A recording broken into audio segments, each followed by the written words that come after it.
Welcome back, boys and girls. Today we are going to learn to make plutonium from common household items. Plutonium is... Oh, wait. We're actually going to do Tour of the Galaxy today.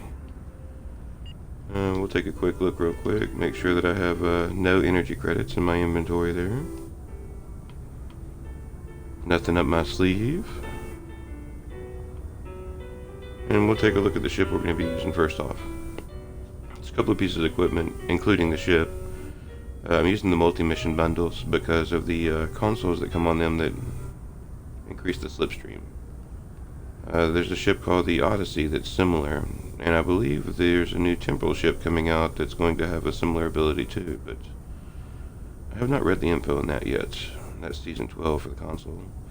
I'm using a couple of things here that are important. The Obelisk Subspace Rift Warp Core. It's available from one of the story missions. And the main reason I'm using that is because of the 50% recharge time to slipstream. And the turn rate while in slipstream. And the speed bonus for slipstream there. I'm also using the assimilated sub-transwarp engines from the Omega reputation. And because those are pushing you to approximately warp 14. I know it sounds a little bit odd that the impulse engine will be doing that, but it is in this case. I'm also using the Polaric Modulator, which is a console from one of the story missions as well.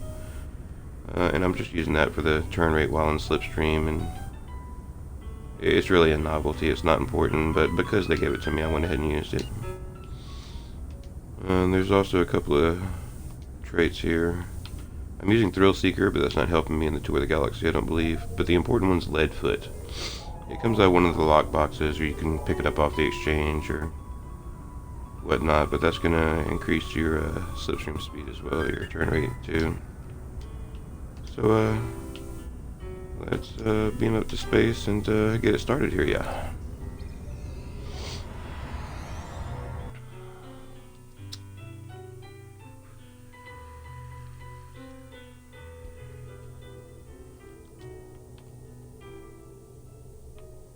I would start out at the Tenebia system here, just because it's right there and you're right by Earth space dock.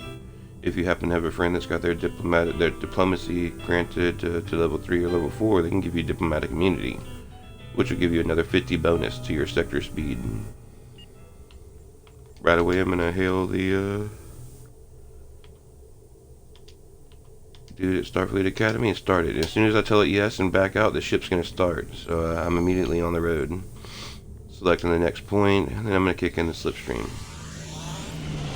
With plotting a course, if you click on that, if you click on the course, it'll stop at that destination, unless you move the controller a little bit or activate your slipstream. Oh wait, we didn't go to that destination. I'm jumping the gun here a little early. But yeah, a lot of people don't realize that activating your slipstream will negate you stopping at your plotted course. I could have cut that one a lot sooner, but I was playing around talking about Tour of the Galaxy. So. But yeah, basically every time after I plot a course, I'm going to move the controller left, right, up, down, or something like that a little bit. That way it doesn't stop short, because at a couple of these, particularly this one that I'm about to visit, the star in the solar system is so big that you'll stop short just outside of the objective marker. And you don't want that to happen if you're sitting here looking at the map, wondering why you haven't proceeded on to the next point. Here it is right here, as a matter of fact. I'm going to come up alongside of it. And a good way to tell if you've actually gotten the point is the name of it will turn green on the right hand side. And the little box will come up on the left saying that you've earned so much money and exploration credits, etc., etc.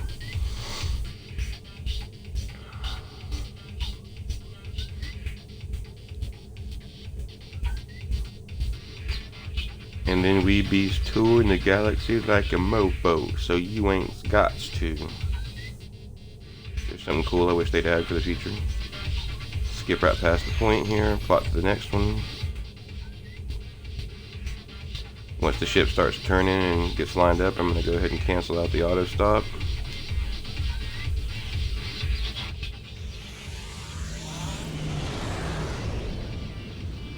If I'm looking at this screen, I'm normally waiting for the ass end of that arrow to get inside the objective marker before I cut it. Making sure that it turns green and I get credit for it every time, so it's not a surprise. 10 seconds down the map and I've realized that I've missed something.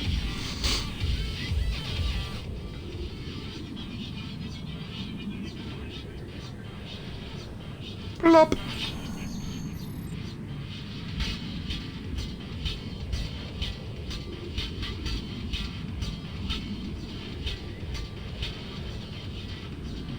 I'm going to use a couple of creative instance changes here in a minute. Depending on where you change instances in this quadrant, it'll put you at one of two places. It'll either put you back at the Sol system, where you started, by where it's space docked, or it'll put you down in between the Klingon-Romulan border. And it's important to know where you're going to change instances and where it's going to put you at, especially if you're in a slower ship and you need to shave some of that time off to make the full tour of the galaxy. A couple of creative instance changes will save you a very long flight. It's even more useful in the Alpha Quadrant because it's going to return you to the same point all the time, which is right by Deep Space Nine. We'll see that here in a little bit. Alright, I've got 30 seconds left on my slipstream. Even if it activates before I hit this point right here, I'm not going to turn it on, because as soon as I hit this point, I'm going to change instances and go a different direction, and I'm going to want it available right the fuck then. That's right. Right now. No. Right now.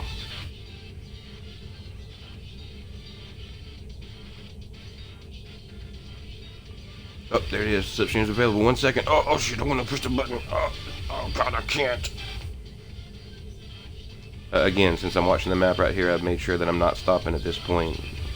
I'm going to go ahead and open up the select screen, and I'm looking for the confirmation at the top, and it to add up to 125,000 at the bottom, and then I'm changing instances. I don't even need to see it. Immediately. Slipstream.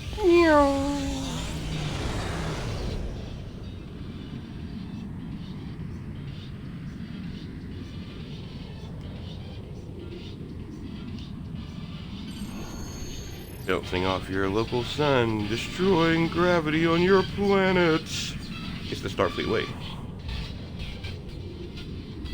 I'm gonna go through these because I don't like bouncing through those, and then we're going for the long drive down to the bottom, which is why I wanted the slipstream here. And again, my slipstreams last in a full 60 seconds because of the ship. If you're in a regular ship trying to pull this off, it's only going to be a 30-second slipstream, which means your points are going to be a little bit different.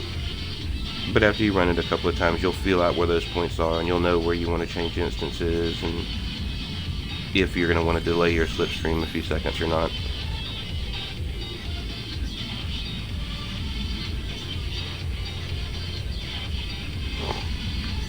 And as we near Drozana, the slipstream turns off.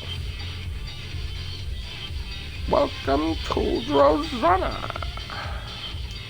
Can't you see I'm busy losing all my money? One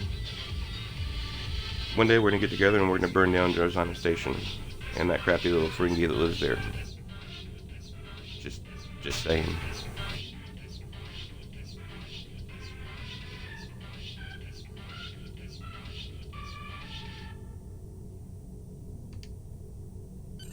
On the Quotos.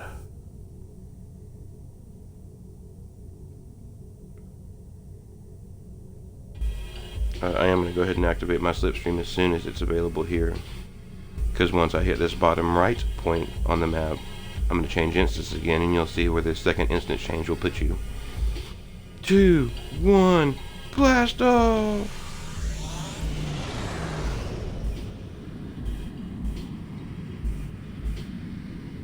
Zooming past the Klingon homeworld.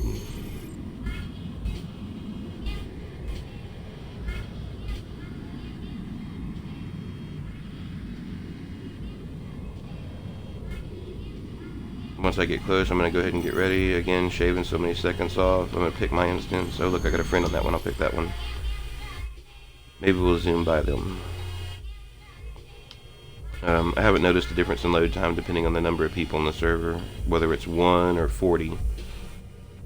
I mean, there might be a fraction of a microsecond, but nothing that's going to do me any good.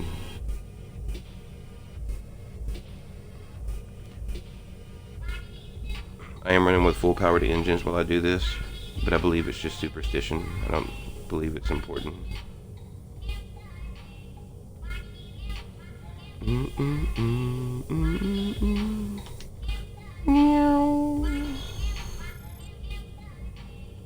And this will be my last point for the beta quadrant here. Again, I'm going to save the slipstream for when I get into the alpha.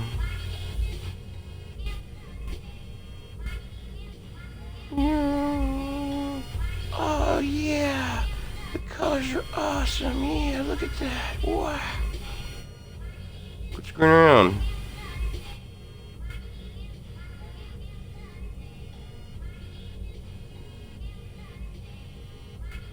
Alright, here we go. Now it's transwarp time. This will be the last section. I'm going to go ahead and get my transwarp ready. As soon as I see the confirmations come up, I'm gone. I'm not going to stop to look around or wonder why. And immediately it's going to put you into the Defara, so you're going to want to depart system. Don't be spamming the A button, or you'll end up down on the planet, wasting so many more seconds for the load screen.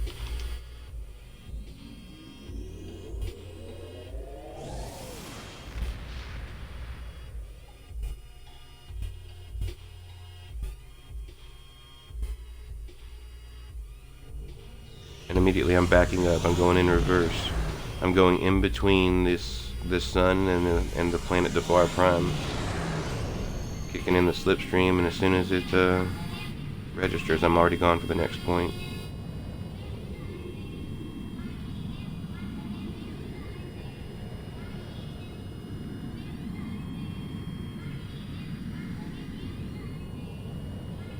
This one's a difficult one because it's going to want to harass you about warping into deep space when you get close enough to the border. You have to be ready to cancel that out because the timer keeps running. If any devs happen to watch this, if you could move that warning back about 10 or 20 clicks, that would be awesome. Getting ready for my instance change up here. A lot of time you don't have a choice. It's just 2 of them. As soon as I see the warnings go off or the confirmations, I'm changing instances. And always in this quadrant, it's going to put you down by Deep Space Nine.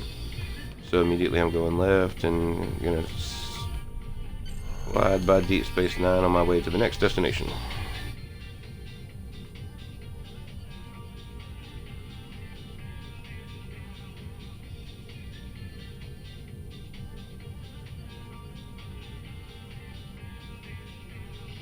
And depending on how you have your character spec'd out, whether you've chosen different speeds or your engineering or science or whatever, you can get various time improvements. I noticed when I was choosing a couple of my skill choices, it offered me various choices that I did not necessarily pick on all the characters. But in hindsight, I do have a couple of characters that only tour the galaxy. And I probably should have selected those speed traits for them. I mean, not that it matters, I completed every time anyway, but I could have been better. You could have been a contender. You could have been somebody. As soon as Slipstream's available, I'm gone, man.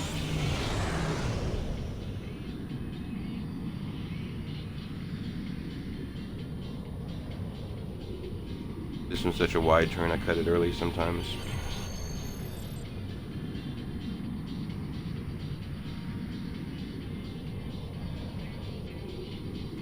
And again, I'm going to move the controller a little bit so I don't stop short, especially if I'm only halfway paying attention, like is the case most of the time.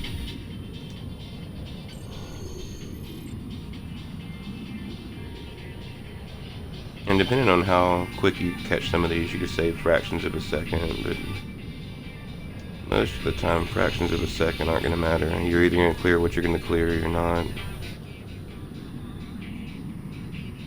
And if you run it a couple of times and you realize that, you're just not fast enough yet because you don't have the equipment, plan for that, and I'll only catch so many sectors, not try to clear the whole thing, and go for completed rows.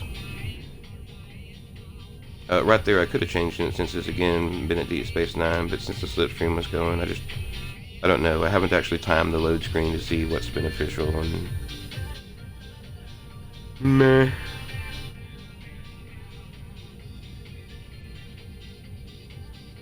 But I think that's pretty much all I have to say about Tour of the Galaxy. It's not really that difficult, and it's only a couple of pieces of hardware. The most important one probably being the sub-transwarp engine from your Omega Reputation. I believe you have to complete Tier 3 to make that, but by the time you've completed Tier 3, you should have the appropriate resources, especially if you're playing with a Grape on Advanced or whatnot. It looks like I'm going to finish with about a minute and a half left or something like that. I've heard people finishing with up to like 4 or so many minutes left, but I think the best I've ever done is like 3.5. Oh yeah, and this is another difficult point, that this is not one of your first, if this is not your last one, you're going to get the warning about transwarping into deep space.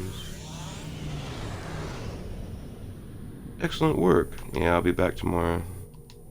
And just out of curiosity, that gave me 925,000, just under $1 million. If you go ahead and run in your daily missions with that character too, just some Admiralty and a few duty officer missions maybe, I would be willing to wager that would put you just over $1 million on each character, as a matter of fact. And that's Tour of the Galaxy. Yeah. Thank you for watching, and